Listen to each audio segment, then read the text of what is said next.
I think we've got plenty of talent, no doubt about that. Obviously, Davey coming back in after injury, you're always welcome back your great players back into the team. I think there's plenty of batting talent in Australia.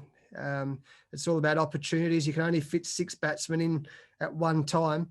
So it's all about opportunities. Obviously, we're addressing the issues. I mean, we've only scored, I think we got 200 in that second innings, but any time in Test cricket when you're not scoring over 200s, you're looking at ways to improve. I think that we've got to look at our strategies against the Indian spinners.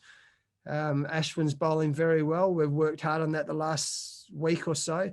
Obviously, Bumrah's a world-class bowler, and Siraj coming in, I think he's a very, very skillful bowler. We saw that in the Australian A stuff. We've seen it in the past in Australia A.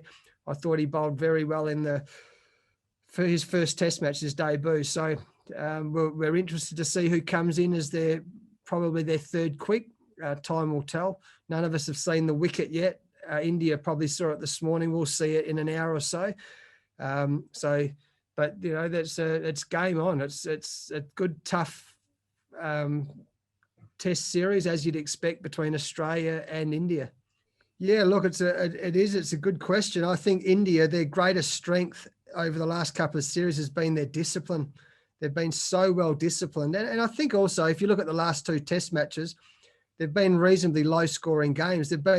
I've loved the last 2 Tests because the wickets have been a contest between bat and ball, and you've got to work a bit harder. And that's what Test cricket's all about. So I think there's the factor of the wickets we've played on. There was certainly some seam movement. There was a little bit of swing in both those wickets.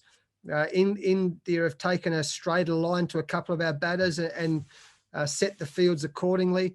I think his batting will be fine. There might just be some different movements he needs to make in the field. So we'll probably get him in the slips. I still remember clearly those brilliant catches he took at Leeds in that Test match a year or so ago, or a year and a half ago. So he's such a natural talent that there'll be little things. He's going to be playing with pain though, and it's not so much in the muscle, but in the tendon area. You know, we're confident that it's not something that he can really, unless he does something exactly like he did in the one-day international, it's not something that's necessarily going to re-injure himself, but he's going to have some pain. And like a lot of cricketers, you play through different levels of pain. He's willing to take that on, and hopefully it won't hamper him too much. Well, imagine how good we'll be when he does start batting. Well, that's how I look at it. You know, he hasn't had the best of series so far. Obviously, he'll be the first to admit that. My gosh, what I know about great players, the longer they miss out, the sooner it is they're coming good again. So that puts a big smile on my face. How do you coach Steve? I don't coach Steve Smith.